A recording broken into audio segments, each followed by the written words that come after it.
Masjid Bir Ali, kita langsung masuk ke masjid. Nah, masuk ke masjid yang pertama yaitu mesung pajang tahiyatul masjid. Nah, Mapakaraja Masigi. 2 rakaat. Usolli sunnat tahiyatul masjid rakaatain lillahi ta'ala.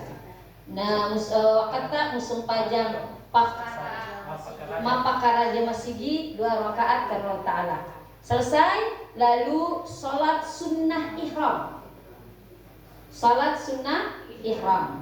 Usolli sunnatal ihrami rakataini lillahi ta'ala. Waqta musung pajang sunnah ihram rakaat karena Allah Ta'ala.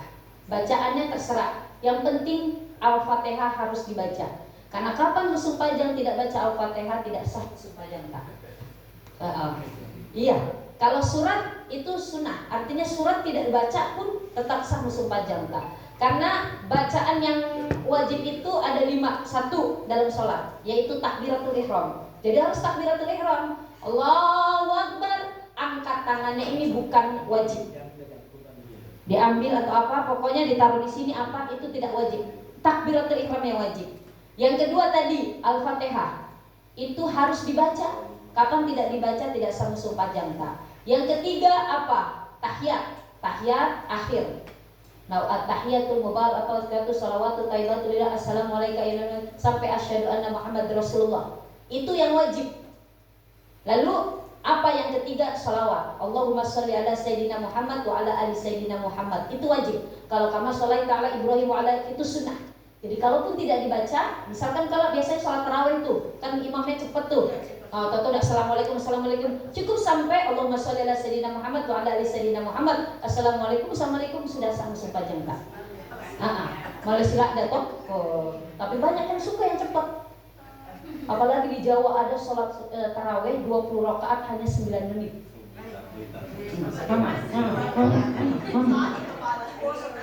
Angkat tahu yang lama di Jawa Barat sholat tarawih 8 jam. Iya. 8 jam dari jam 8 malam sampai jam 4 sampai sahur.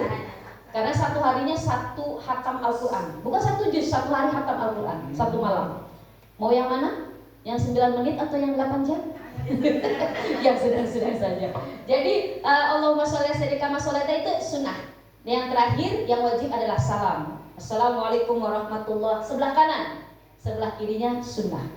Itu bacaan yang wajib di dalam salat. Salah satunya tadi Al-Fatihah. Kalau surat dan sebagainya itu dilai tadi itu sunnah.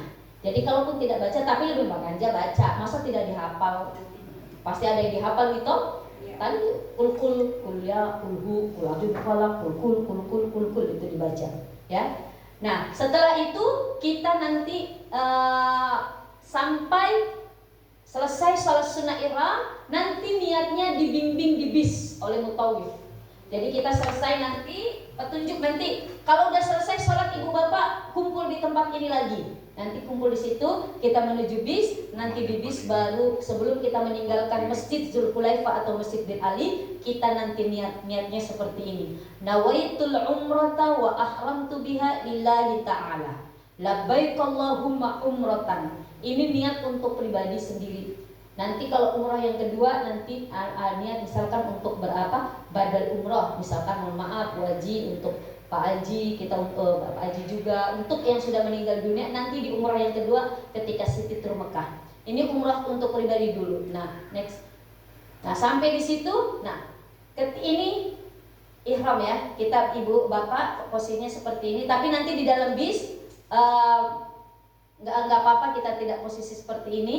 Nah ini selama kita nanti sudah niat tadi, sudah ucapkan nawaitul umrata wa ahramtu biha lillahi ta'ala, maka itu sudah niat, harus kita perhatikan larangan-larangan ihram. Next. Yang laki-laki khusus memakai pakaian berjahit. Jadi nanti kita di masjid itu selesai sholat, kita di bis sebelum niat diperiksa memang Ki. Barangkali masih ada yang pakai celana dalam Bapak, periksa memang Ki. Bapak ada istri tak pergi Pak? Oh iya, Bu periksa memang Ki Bapak. Kamu pakai celana dalam tak? Masya Allah begitu juga. Ini suami tak? Oh adek, ya begitu juga adiknya diperiksa semua cucu tak barangkali karena tidak boleh pakai celana dalam. Ya. Yang kedua memakai alas kaki yang menutup jari-jari atau mata kaki tumit. Jadi laki-laki nggak boleh pakai sepatu yang tertutup, tidak boleh. Yang ketiga menutup kepala. Jadi selama perjalanan bapak khususnya tidak boleh macam kelak tuh di dalam bis misalkan. Mau ini kita tutup kepala tak, kita tutup semua itu tidak boleh karena masuk dalam keadaan larangan ihram. Lanjut. Nih, ini alas kaki yang dibolehin. Nah, ini kan terbuka ini. Nah, ini terbuka. Jadi tidak boleh tertutup di depan, tidak boleh juga tertutup di belakang. Kalau ini kan terbuka nih. Ini terbuka, di belakang juga terbuka, ini juga terbuka. Nah, ini yang tidak boleh. Ini tertutup di belakang, walaupun terbuka di depan, tapi tertutup di belakang. Ini terbuka di belakang, tapi tertutup di depan. Ini apalagi dua-duanya tertutup. Ini nggak boleh. Jadi yang aman itu yang mana? Sendal sejuta umat. Swalau. Ini aman ini. Bisa juga nanti kalau masuk ke masjid taruh di tas sisa ini. Ini karena kami sediakan ini agak besar tasnya, ini bisa masuk sendal. Jadi bisa kita kalau masuk ke masjid, kita masukin nih sendal tak taruh di sini. Kan cuma ada sendal paling sama dompet, HP paling juga toh. Kalau paspor kan, iya yang penting kita siapkan di kantong plastik tak untuk alas sendal tak toh. Nah, kalau untuk perempuan larangan-larangan ihramnya apa? Bersarung tangan. Artinya yang sarung tangan tadi yang tertutup semua toh, yang ini juga tertutup. Yang kedua, menutup wajah. Jadi maaf, mungkin ibu-ibu yang pakai cadar pun ketika sudah niat ihram dibuka cadarnya. Ini menurut Imam Syafi'i. Tidak bercadar lah. Nah, ini untuk keduanya. Berlaku untuk laki-laki dan perempuan. Atau seketika sudah niat tadi, sudah niat kita tidak boleh menggunting kuku, apalagi gigit-gigit. Biasanya ada orang yang kebiasaan suka gigit-gigit. Iya, baik. Tolong dijaga Mina, mama tak. Memang susah kalau kebiasaan tuh, tapi ya umum saya saling diingatkan toh. Terus diingat. Sudah begini gitu. Terus memotong bulu. Bulu apa saja tadi? Mungkin gatal hidungnya, cabut-cabut, atau bulu ketiak, atau bulu-bulu yang lain, rambut. Meminang, menikah atau menikahkan, ini tidak boleh. Jadi selama ihram. Next.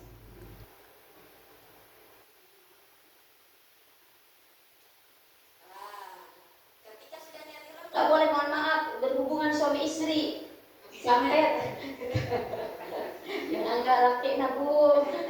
Makanya jangan dekat-dekat, usahakan ya nanti di bisnya lain kita. Apalagi kita kan cuma 16 orang, bisnya besar. Kita duduk sendiri-sendiri Pak, berjauh dulu sama Beneta atau Pak. Bangku bombe hijau loh Oh tidak sekamar juga, Bapak nanti sama Pak Haji ya. Nanti dikasih kesempatan Ki, ambil berkah, tenang Ki. Jadi mohon maaf sudah tahalul. Kalau sudah tahalul nggak apa-apa, tapi dalam keadaan ihram, masih dalam keadaan baju ihram, niat ihram tidak boleh. Membunuh hewan. Jadi kalau ada semut, ada apapun jangan, biarkan saja. Ada nyamuk, biarkan saja. Nyamukku, biarkan dirimu menghisap darahku, silahkan. Menebang pohon. Next. Ini beberapa larangan. Pakai parfum. Nah, parfum itu ada yang bentuk disiramkan, ada juga yang bentuk dalam bentuk tisu. Makanya selama kita dalam keadaan ihram tidak boleh pakai, misalkan kita habis makan nih, sampai di Mekah kita di restoran makan, terus bau misalkan bau tidak enak, ada tisu basah, nggak boleh karena di dalam tisu basah ada parfumnya. Pakai sabun juga, misalkan di kamar mandi cuci tangan pakai sabun nggak boleh. Odol apa nggak boleh. Jadi benar-benar kita nggak boleh ada parfum. Begitu juga ketika tawaf. Kita tidak boleh, karena penasaran, apalagi misalkan sudah sepi gitu Ka'bahnya, masih dalam keadaan sepi, misalkan mau dekat-dekat Ka'bah, diusap-usap itu Ka'bah, tidak boleh. Karena di dalam Ka'bah, di dalam kiswahnya atau di makam Ibrahim, kita tahu makam Ibrahim nanti itu dikasih parfum semua itu. Jadi kalau kita dekat-dekat atau apakah kita mengusap-usap, berarti kita parfumnya itu nempel sama kita, itu nggak boleh. Jadi ketika kita tawaf, fokus tawaf dulu. Nanti kita mohon maaf mengusap-usap Ka'bah, kita mau dekat-dekat Ka'bah nanti ketika ada waktunya setelah kita selesai tahallul. Nah, ini yang mengguncing, mencaci, berkah. Sementara tawaf, bergosip sih. Biasa bergosip, Bu? Hah? Halo, biasa bergosip?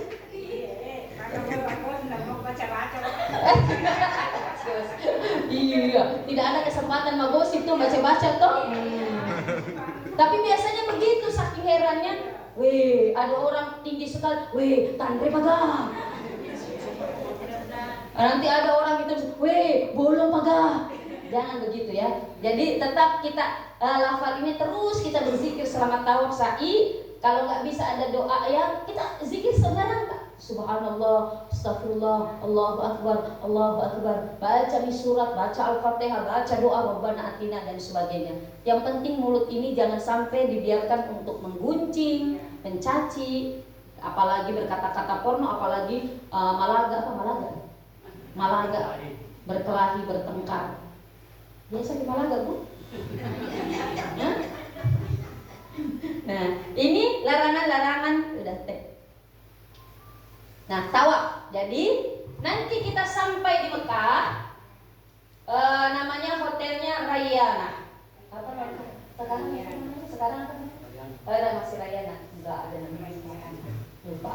Pokoknya namanya Rayana. Kita itu hotel Rayana itu pokoknya lurus aja itu.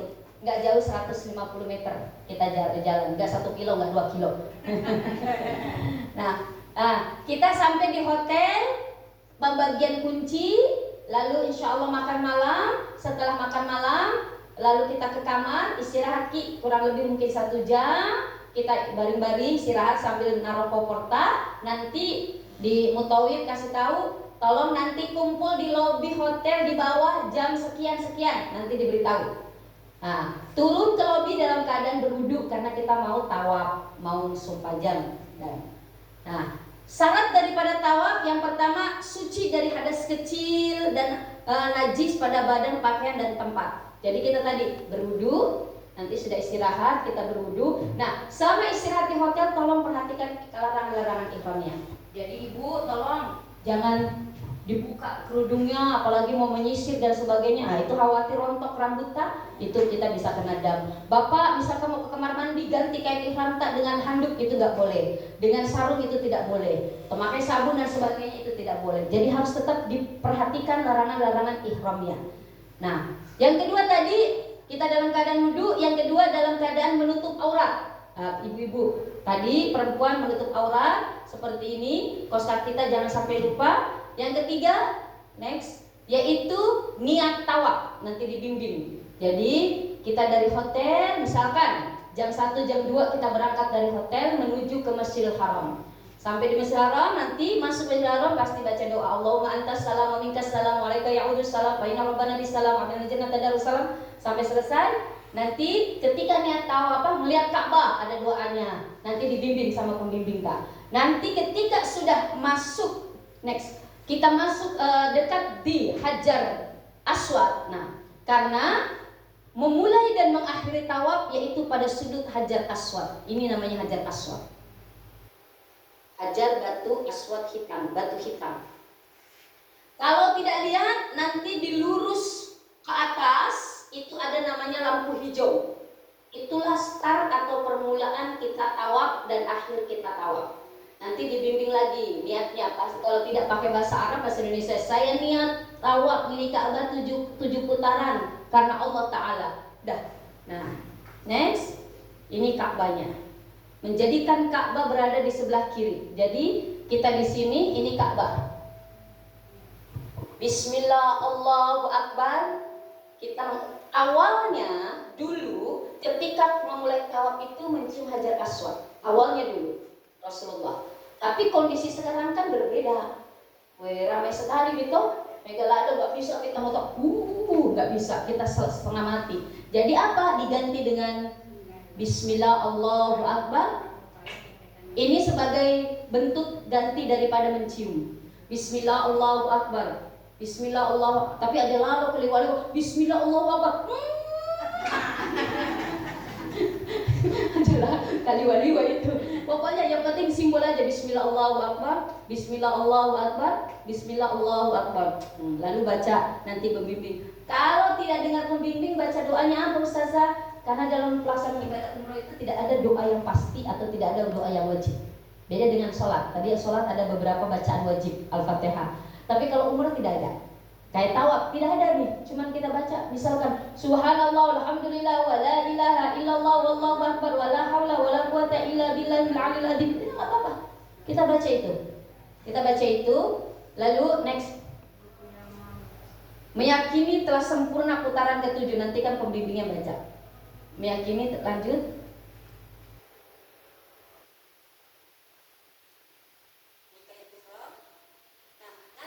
Sampai di rukun Yamani, Ka'bah dulu.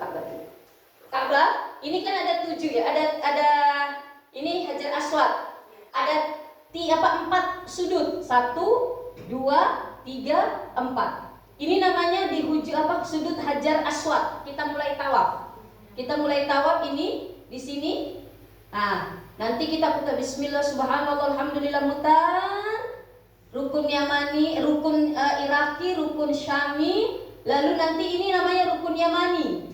Nah, sampai di rukun Yamani kita baca doa di sini disunahkan Rabbana atina fid dunya hasanah wa fil akhirati hasanah wa qina azabannar. Baca doa itu sampai di Hajar Aswad. Hajar Aswad Bismillah Allah. Nah, di rukun Yamani disunahkan juga mengangkat tangan tapi tanpa mengecup. Jadi kalau kita di sini, ini namanya rukun Yamani. Cuma Bismillah Allahu Akbar, nggak dikecup. Itu bedanya dengan tadi di Hajar Aswad. Kalau kita sampai di sini lagi Bismillah Allahu Akbar, Bismillah Allahu Akbar, Bismillah Allahu Akbar. Tapi kalau di rukun Yamani di sini tadi Bismillah Allahu Akbar, hanya angkat tangan. Rabbana atina. Nah, kalau di Hajar Aswad ini putaran pertama, lanjut lagi putaran kedua, putaran ketiga sampai selesai 7 putaran. Nah, ini selama kita tawaf. Next, yang gambar-gambarnya saja. Kalau bisa,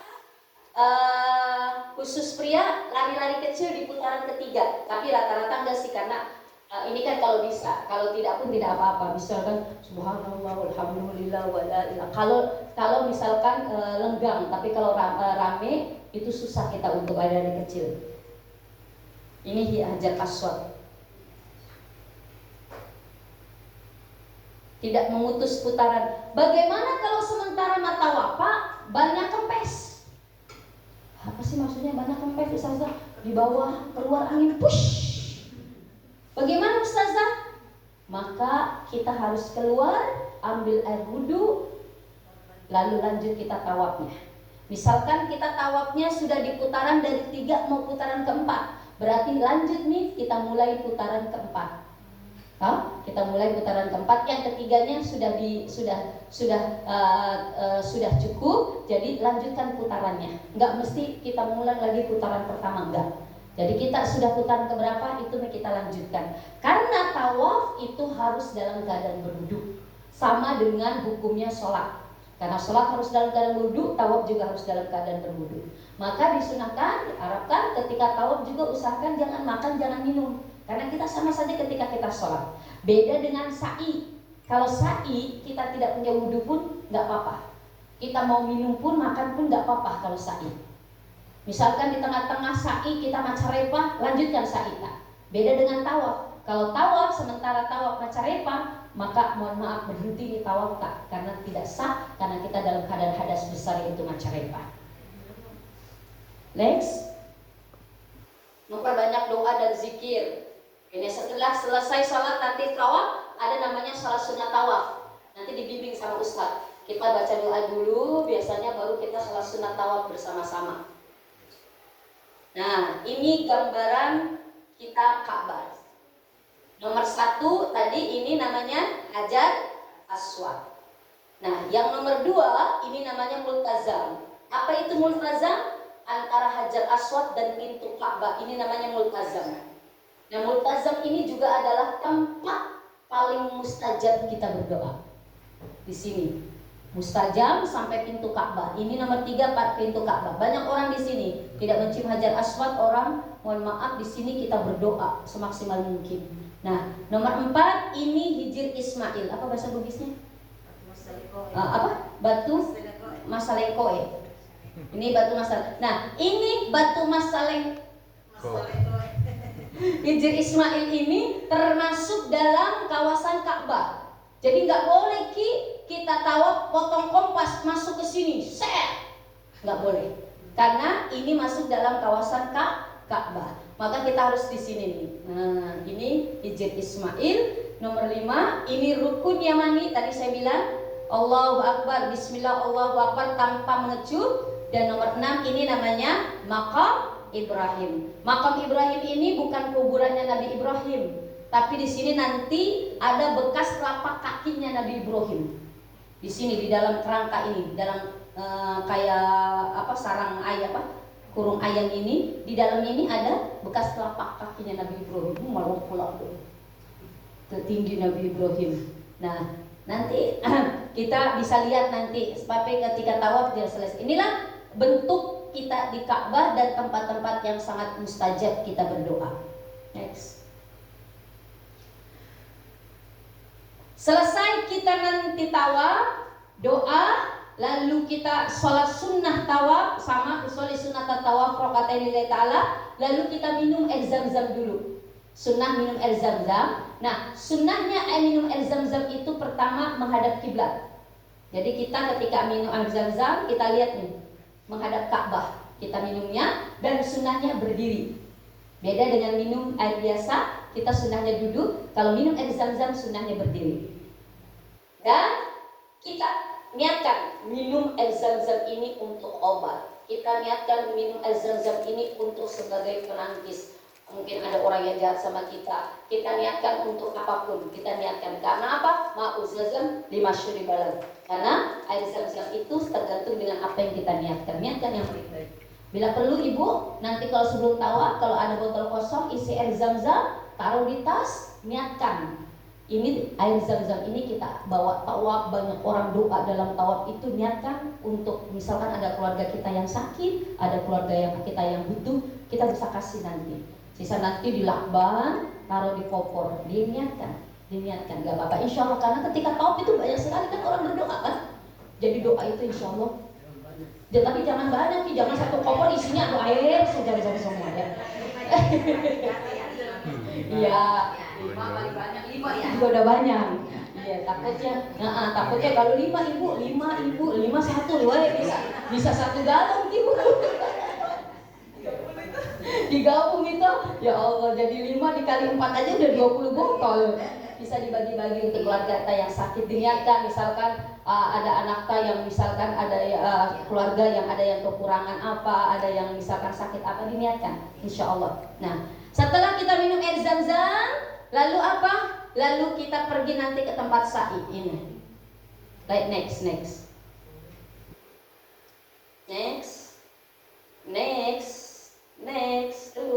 Terus. Nih, jaraknya 420 meter. 7 kali. Jadi 420 meter kali 7 berapa? Kurang lebih 3 kilo. Nggak sampai 3 kilo. Makanya mulai sekarang mudah-mudahan. Jadi kalau nanti ada yang misalkan nggak mampu, dilapor. Yang mau pakai kursi roda misalkan, tapi masih kuat. Bagaimana itu? Insya Allah. Misalkan di tengah-tengah tawaf bisa, sa'i nggak bisa, nanti lapor bisa aja. Nanti di situ ada kursi roda, ada kursi roda yang untuk bisa menolong. Tapi insya Allah bisa. Insya Allah. Kuat. Iya. Lanjut. Nah, sunnahnya sa'i. Sunnahnya dalam keadaan berwudu. Tapi kalau pun tidak berwudu itu tidak apa-apa. Jadi bukan satu kewajiban. Beda dengan tawaf ya. Nah, yang selanjutnya. Dulu bukit. Jadi kalau nanti ibu, kok nggak ada seperti ini, kok nggak kayak di gambar waktu manasik, kok nggak ada. Ini dulu. Sekarang kan udah dalam satu bangunan. Ini dulu gambaran Bukit Safa dan Bukit Marwah seperti ini. Bagaimana dulu Siti Hajar Coba bayangkan dari Safa ke Marwah naik ke atas mencari setetes air karena Nabi Ismail kehausan. Kehausan dia cari jalan dari Bukit Safa 420 meter, naik lagi ke atas, tidak ada, turun lagi ke Marwah lagi. Masya Allah, mencari setitik air untuk anaknya yang kehausan.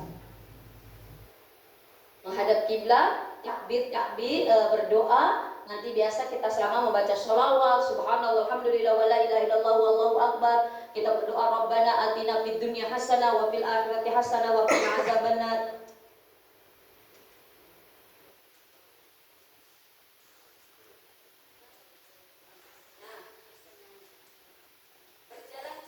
Nah, ini ada namanya pilar hijau. Pilar hijau ini nanti kalau kita dapati, Bapak Ibu, khususnya Bapak disunahkan berjalan cepat. Candi-candi, Rabbighfir warham wa'fu wa taqarram wa tazawwaz amma ta'lam innaka ta'lam ma la na'lam innaka ta'lam innaka antallahu azul akram. Baca Bapak, Ibu nggak perlu. Apa sih? Kenapa sih Bapak kok disunahkan berjalan cepat? Ini historinya, kisahnya. Dulu itu Siti Hajar ketika mencari air, kalau sudah sampai di tempat ini yang sekarang jadi tanda tempat hijau, karena ini tempat dekat dengan Ka'bah, jadi kelihatan Ka'bah. Nanti kalau ini kita di sini, ini dekat dengan Ka'bah. Jadi kalau waktu di sini, ini Siti Hajar jalannya cepat, semangat, karena lihat Ka'bah, semangat lagi. Nanti kalau udah lewat tempat ini, santai lagi jalannya. Nanti kalau lihat Ka'bah lagi semangat. Nah, apa? Karena di situ adalah bagaimana keyakinan Siti Hajar dalam berusaha untuk memenuhi kebutuhannya. Nah, kenapa laki-laki itu berjalan cepat? Karena memang laki-lakilah yang diwajibkan untuk mencari nafkah, memenuhi kebutuhan keluarganya. Makanya apa? Dia dekat Ka'bah, berjalan cepat dengan keyakinan kepada Allah. Oh, mudah-mudahan usaha ini bisa mendatangkan hasil untuk memenuhi kebutuhan keluarga. Itulah kenapa disunahkan laki-laki yang berjalan cepat. Kalau perempuan cukup doa Rabbighfir warham, Bapak Rabbighfir warham wa taqarram wa tazawwaz amma ta'lam. Sampai selesai di lampu hijau, jalan santai kembali. Ya, selesai. Nanti pokoknya setiap lewat lampu hijau, baik dari Safa ke Marwah maupun Marwah ke Safa, itu tetap harus berjalan cepat. Selesai sa'i, dimulai dari Safa, diakhiri dengan Marwah. Jadi bukannya Safa, Marwah, Marwah, Safa satu kali, bukan. Tapi Safa, Marwah satu, Marwah, Safa dua. Jadi mulai dari Safa, akhir dari Marwah. Selesai di Marwah, baru kita tahallul, gunting rambut. Nah, catatan, ketika tahallul, sunahnya apa? Dicukur atau dipotong? Sunahnya bapak-bapak gundul. Tapi bagus kalau nanti ditahu apa umrah yang kedua, karena ada umrah lagi gitu. Jangan sampai di umrah pertama udah gundul, nanti umrah kedua apa mau dipotong? Jangan-jangan rambut yang lain nanti dipotong. Jadi nanti kalau umrah yang kedua, kalau mau digundul di umrah kedua. Ya, jadi pas mau pulang sudah gundul rambutnya sebagai tanda pelaksanaan. Ibu jangan, kalau ibu minimal 3 helai rambut yang digunting. Nah, catatan ibu, bapak, jangan sampai kita menggunting rambut orang lain sebelum kita digunting rambutnya terlebih dahulu, ya. Karena kalau kita belum digunting rambutnya, kita masih dalam keadaan ihram tuh. Masih dalam keadaan ihram, belum tahallul. Tapi kita sudah menggunting rambut orang. Ya, tadi kan ada larangan-larangan ihram itu nggak boleh menggunting rambut. Kita kena dam. Jadi kita gunting dulu rambutnya, atau kita mohon maaf mungkin diguntingkan sama orang lain. Setelah digunting rambutnya, baru bisa membantu orang lain untuk menggunting rambutnya. Nah, sudah selesai pelaksanaan, alhamdulillah. Sudah selesai ihram tak, berarti selama ini perkara-perkara yang tadi diharamkan sudah dihalalkan kembali. Pakai parfum, berhubungan suami istri, misalkan menutup kepala dan sebagainya untuk laki-laki, itu sudah dibolehkan. Selesai nih umrah. Nah, insya Allah kita nanti aktivitas di Mekah ini mengunjungi tempat-tempat ziarah city tour. Yang pertama nanti kita ke Jabal Sur, tempat istirahatnya berhentinya Rasulullah sebelum beliau hijrah ke Yasrib atau Madinah. Jabal Sur. Nanti kita turun, lalu kita mampir nanti lagi ke Arafah. Arafah kita turun, insya Allah kalau tidak ada biasanya pemerintah Arab itu suka ada kebijakan ditutup Jabal Rahmah dan sebagainya. Nanti mudah-mudahan tidak, kita bisa mampir di Jabal Rahmah. Yang mau naik ke Jabal Rahmah silahkan. Iya, tutup biasa ya, tutup biasa. Iya, itulah. Mudah-mudahan buka ya. Yang mudah-mudahan ini yang cewek bisa naik ke atas biar dapat jodoh ya. Masya Allah. Yang suami istri juga nggak apa-apa naik ke atas. Doa ya Allah mudah-mudahan rumah tangga yang selalu sakinah mawaddah warahmah. Nah, tempat-tempat mana tadi? Tempat-tempat Arafah nanti dijelaskan di Musdalifah, ya, melempar jumroh di Mina, nanti dijelaskan tempat-tempat manasik haji. Yaitu, nah nanti terakhir Siti Tur ke Masjid Jirona. Nah Masjid Jirona itu nanti insya Allah kita ambil umroh yang kedua kali, niat umroh. Nah ini niat umroh yang kedua kali kita bisa membadalkan umroh untuk keluarga kita yang sudah meninggal dunia. Misalkan suami, saudara, atau saya kayaknya nggak afdol, saya nggak yakin umroh saya makanja, umroh saya bagus, bisa dibadalkan sama ustadz. Nanti ustadz pembimbing ya, tapi mohon maaf dengan catatan pasti wadipiro, nggak ada ini, pasti ada bayaran nanti ini. Nanti ustadz yang melaksanakan, nanti ada syahadahnya, ada bukti bahwa umrohnya dibadalkan. Iya bisa juga, bisa kan, mumpung di sana toh, karena kalau kita berangkat kan mahal, mumpung di sana sekalian misalkan beberapa orang nenek-nenek kita, orang tua kita yang sudah meninggal dunia, mumpung di sana, iya kita niat, kita berangkatkan, kita badalkan umroh keluarga tak.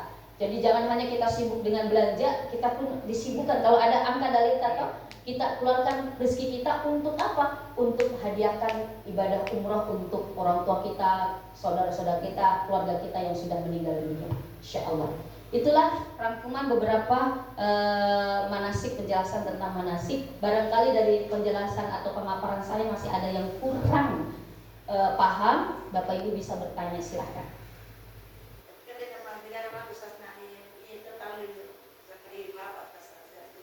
Iya. Iya. Gak apa-apa, lebih bagus. Misalkan anaknya semua dihadiahkan untuk bapaknya semua, misalkan makanya berarti kan tiga ibadah umrah sekaligus. Tidak boleh itu satu orang tiga hadiah yang tidak boleh. Nah, kalau 3 orang dihadiahkan 1 orang nggak makanja, tapi kalau 1 orang untuk 3 orang dihadiahkan ini nggak bisa. Iya, makanja itu. Jadi anak-anak masing-masing berbakti toh, mumpung di sana. Iya. Misalkan mau umroh lagi bisa nggak? Boleh, tetapi mohon maaf di luar program travel. Tapi nanti bisa dilapor Pak Haji mau ambil umroh lagi, nanti diantar ke Takim. Dengan catatan mohon maaf paling naik taksi di sana. Naik taksi paling 20-30 real PP. Nanti diantar sama Pak Haji atau diantar sama Mutawif Ustadz ke Takim mengambil mikot untuk niat untuk umroh. Jadi apapun bentuk kita perlu bantuan, konfirmasi, informasikan saja ke Ustadz. Nanti namanya Ustadz Akmal, Mutawifta sama Pak Haji. Silakan, 24 jam bisa menolong. Begitu Pak Haji. Amin, mudah-mudahan sehat. Ada yang bertanya? Untuk nomornya, untuk pulsa bisa nanti hubungi Pak Ujang. Apalagi kira-kira? Ya, untuk nanti misalkan yang mau pesen kurma, nanti Pak Haji mendata. Iya, siap. Iya. Kira-kira ada pertanyaan? Tidak.